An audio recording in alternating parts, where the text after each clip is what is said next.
안녕하세요. 정문섭의 책으로 보는 세상 시간입니다. 여러분들은 아날로그 세대입니까? 아니면 디지털 세대입니까? 아마도 제 유튜브를 보시는 분들은 아날로그 세대일 경향이다. 그래서 제가 오늘은 이 책을 한번 소개해 보려고 합니다. 감성의 디지털을 입혀라. 감성의 디지털을 입혀라. 이런 책이에요. 이 책의 저자는 오진영 씨인데 한국능률협회 컨설팅 어드바이저리 그룹 부사장으로 계신 분이에요. 일본에 대해서 많이 아시는 분 같은데 이 내용을 읽어봐도 일본과 관련된 얘기들이 많이 나옵니다. 그래도 우리한테 도움이 되는 그런 얘기들이 있으니까 그런 부분만 제가 채록해서 정리를 해서 여러분들에게 소개를 한번 드려보려고 합니다. 자, 이 책의 프롤로그에 보면 그런 내용이 나옵니다. 마쓰시타 고노스케에 대한 얘기가 나와요. 여러분 일본의 그 경영의 신이라는 사람이 3명 있다는 얘기 들어보셨나요? 첫 번째가 이제 혼다 자동차를 만든 혼다 소이치로, 두 번째는 이제 교세라 그룹의 이나모리 가지오라는 사람이 있고, 그 다음에 이제 이 책에 나오는 마쓰시타 고노스케, 내셔널 전기 회사 대표인 회장인 마쓰시타 고노스케, 이렇게 3명이 있습니다. 여기 프롤로그에 나오는 내용 중에 그런 게 있습니다. 마쓰시타 고노스케가 사업부장한테 아마 겨울철인 것 같습니다. 선풍기 매출이 부진하니까 왜 이렇게 매출이 부진하냐, 대책을 세워봐라 라면서 이야기를 합니다. 근데 이 사업부장 입장에서는 깝깝한 거죠. 한번 생각해 보세요. 선풍기라는 거는 여름에 많이 팔리죠. 근데 겨울에는 선풍기가 팔릴 일이 없습니다. 준비하고 있다. 그럼 준비만 하면 어떻게 하자는 얘기냐, 답을 찾아봐라 라고 다그칩니다. 그러니까 이 사업부장이 그때부터 스트레스를 받습니다. 어떻게 해야 되지? 여름인데 선풍기 팔릴 일도 없는데 어떻게 해야 되나. 화장실에 가다가 갑자기 유레카 소리를 외칩니다. 선풍기를 달면 그 냄새를 없앨 수 있으니까 선풍기를 많이 팔 수 있겠구나 라는 아이템을 갑자기 얻은 거죠. 이게 이제 계기가 돼서 또 매출이 확 늘어나는 그런 상황이 옵니다. 보고를 하니까 마쓰시타 고노스케가 사업부장한테 얘기를 합니다. 당신한테 내가 왜 5배 이상의 월급을 주는지 아느냐? 그거는 바로 고민하는 값이다. 네가 회사를 위해서 뭔가 하겠다고 고민하는 그 값이 그만큼 비싼 것이다. 저도 마찬가지로 사업을 하고 있는 입장이기 때문에 사업을 하는 사람이라면 고민을 할 수밖에 없습니다. 우리 회사가 어떻게 하면 잘할 수 있을까, 어떻게 하면 매출을 올릴 수 있을까, 이런 고민을 자연스럽게 하게 되는데, 기업을 하는 CEO라면 고민거리가 2가지, 요즘 같으면 3가지가 있을 것 같습니다. 첫 번째는 2019년도부터 시작한 저성장, 장기 침체 시장에서 어떻게 대응해서 살아남을 것이냐라는 고민이 첫 번째가 있겠고요. 두 번째는 디지털 트랜스포메이션, 이 파고를 어떻게 헤쳐나갈 것인가. 지금 아날로그 세대가 아닙니다. 디지털 세대입니다. 그러면 디지털의 AI 뭐 여러 가지가 지금 나오고 있죠. 예, 이런 파고를 어떻게 헤쳐나갈 것인가. 그 다음에 요즘 코로나입니다.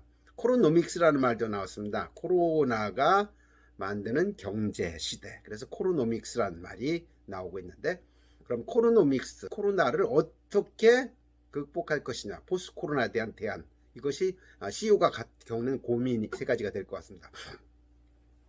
그 부분에 대해서 답을 준다면 이제 3가지 답을 여기서 찾을 수 있을 것 같습니다. 자, 첫 번째는 어떤 변화를 시도를 해야 될 것이냐. 첫 번째는 조류가 바뀌면 어종이 바뀐다. 조류가 바뀌면 어종이 바뀐다.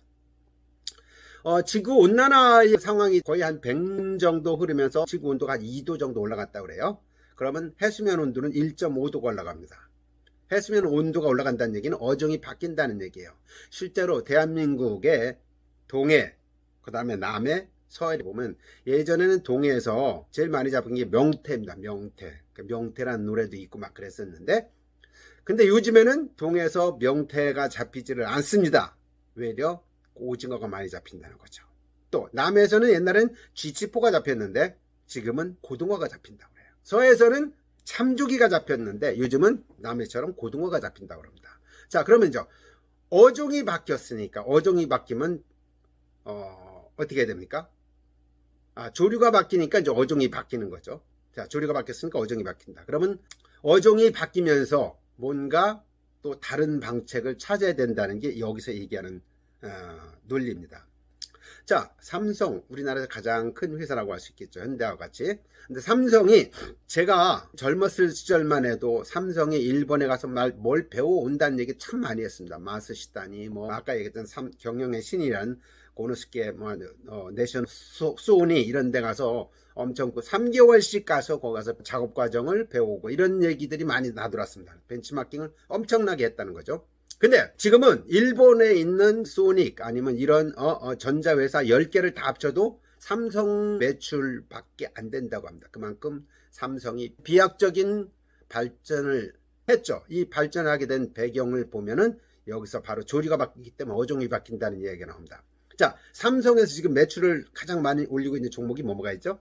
다시피 반도체가 있고요. 그 다음에는 또 여러분이 늘 갖고 다니는 오장 육보처럼 갖고 다니는 스마트폰이 있습니다. 이 두 가지 매출이 지금 엄청나게 나고 있고 삼성 스마트폰 매출은 전 세계 매출의 21.7%를 차지하고 있다고 합니다. 그만큼 대단하게 매출을 올리고 있는데 이 삼성이 이렇게 클 수 있었던 거는 이건희 회장의 선친인 이병철 회장이 반도체 사업에 뛰어들겠다. 앞이 안 보이는 상황에서도 반도체 사업에 뛰어들겠다라고 먼저 선언하고 그쪽에 투자한 덕분입니다. 이병철 회장은 그러면서도 별로 혜택을 보지 못하고 돌아가셨죠. 중요한 건 그겁니다.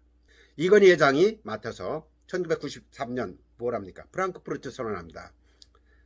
이제는 혁신이 필요하다. 인류가 되기 위해서는 완전한 혁신이 필요하다. 그러기 위해서는 마누라와 자식 빼고는 모두 다 바꿔야 된다. 이런 얘기를 합니다.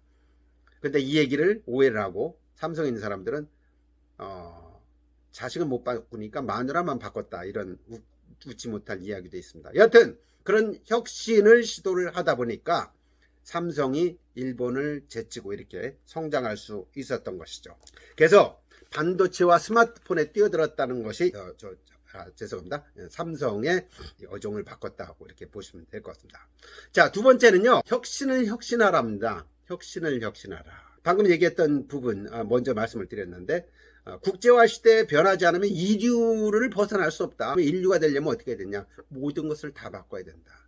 그래서 혁신을 혁신하라라는 이야기가 나온 거고 그런 과정 속에서 반도체와 스마트폰에 뛰어들다 보니까 삼성이 세계시장 점유율 21.7% 세계 1위를 차지할 수 있었다는 세 번째는 어종이 바뀌면 어선을 바꿔라 이런 얘기였습니다. 조금 전에 말씀드렸던 거죠. 동해안에서 명태가 잡히면 명태 잡는 낚시 방법이 있는 거고 오징어 잡히면 어떻게 됩니까? 오징어 잡으려면 오징어는 집관등 집관등이라는 불을 편하게 달고 낚시를 해야지만 오징어가 잡힌다는 얘기죠. 이 책에서 시사하는 내용들은 그런 겁니다. 위험이라는 건 모두에게 닥치지만은 기회는 준비된 자에게 온다. 그래서 준비가 기회를 만날 때가 바로 운이다. 첼스 대표도 그런 얘기했죠. 운이라는 거는 준비가 기회를 만나는 그 시점이 운이다 라고 얘기를 했습니다. 그래서 감성에 우리가 디지털을 입혀가지고 우리가 아날로그 세대지만은 디지털 세대로 빨리 변환시키는 것이 중요하다. 그 과정 속에서 중요한 것은 디지털에 감성을 입히고 스토리텔링을 하는 것 이런 것들이 필요하다는 얘기를 했습니다.